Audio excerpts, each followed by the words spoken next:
While I'm definitely not the most confident person I know, by far, in fact, this is something that I am currently working on and continue to work on, I do think that confidence is something that can be honed and practiced. And you know me, I love to practice things. So I would just like to share what I personally believe and do to help me gain more confidence. The first thing I would offer is cultivating self-respect. This is something that I've been doing, and this involves the inner narrative, that inner creative director of the mind that dictates the behavior and is part of the programmed, patterned behaviors that ultimately dictate our actions and decisions and create the consequences of our lives that create our lives. And so it's like a personal barometer. And so if that personal barometer is off or otherwise in a negative direction, pointing in a negative direction, so too will follow your decisions, and then the results of those decisions will not be in alignment with what you desire for yourself. And again, I think self-respect is something that can be practiced. If your internal dialogue is negative, you can practice changing it and speaking to yourself in a more positive way. And the reason that this is so important is because when I look at my own life in the past, when I have failed at reaching goals that I've set for myself, it wasn't because the goal was too difficult for me to achieve at all. It was because my limiting beliefs and my internal dialogue prevented me from taking the correct action steps to achieve that goal. So in other words, I didn't have the belief in myself that I could even do it. Even though I may have had the skill set and the wherewithal and the logistics all in line, everything in place to achieve that goal, I would not be able to achieve it because I didn't have that sense of, I felt I somehow didn't deserve that, or I didn't feel worthy, or I felt scared of it even. I felt like it was too much of a responsibility, and that would prevent me from even trying. In practicing my self-respect and changing my internal dialogue, that changes the whole game, because now when I set goals, I believe in myself, I have faith in myself, and I have even faith that if I fail, that I will still be able to learn something, and I look at it like an opportunity to learn and grow. So when we respect ourselves, I should say, we believe that we deserve goodness, and we believe that we are worthy of whatever we are trying to obtain. In this case, confidence. And I think each of us is worthy of that, certainly.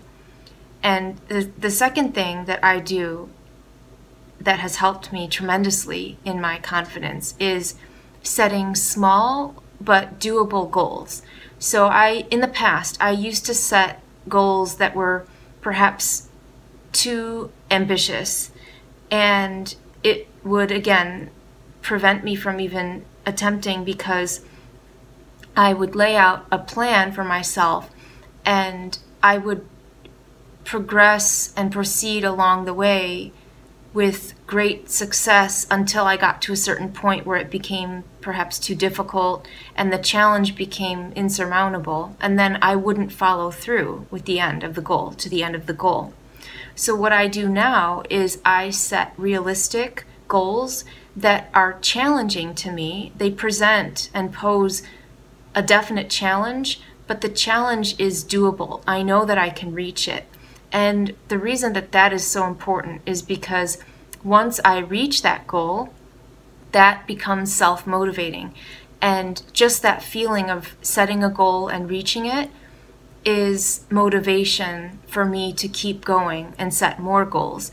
And that gives me self-esteem, and it increases my confidence. So that's it. I would just like to share that because I think we I'll use I.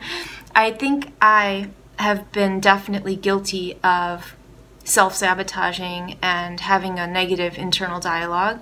Those are things that I've worked on and continue to work on, because those limiting beliefs, they do the opposite of what I'm trying to achieve. They bring my self-esteem and my confidence down.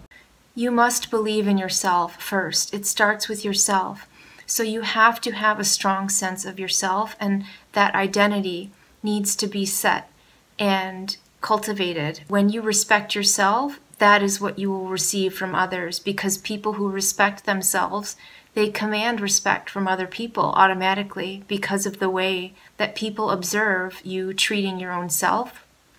That's what garners the same feedback from the outside world. So this is what we all want, and confidence comes from within. It doesn't come from anything external. So it has to start with you inside. You must believe that you are worthwhile, that you are deserving, and you are. And believe in yourself. I believe in you. I believe in me. And we are all deserving of what we want to achieve. And it has to start there, because I know it sounds like common sense, and I realize too that it might be easier said than done for some, but that's why practice is what I encourage, and journaling certainly helps. Self-examination and creating lasting change. I'm curious, to those of you watching, leave a comment down below what you do to gain confidence, or what you have done, and if that was helpful to you. I would love to hear about how you gain confidence. Tell us how you cultivate self-esteem and confidence. That would be a great exercise, and we can all learn from each other. I will leave you with that today. I hope you're all well. Good luck. Remember to believe in yourself. Have faith in yourself. Know that you are worth it, and you are. I shall see you soon. Bye.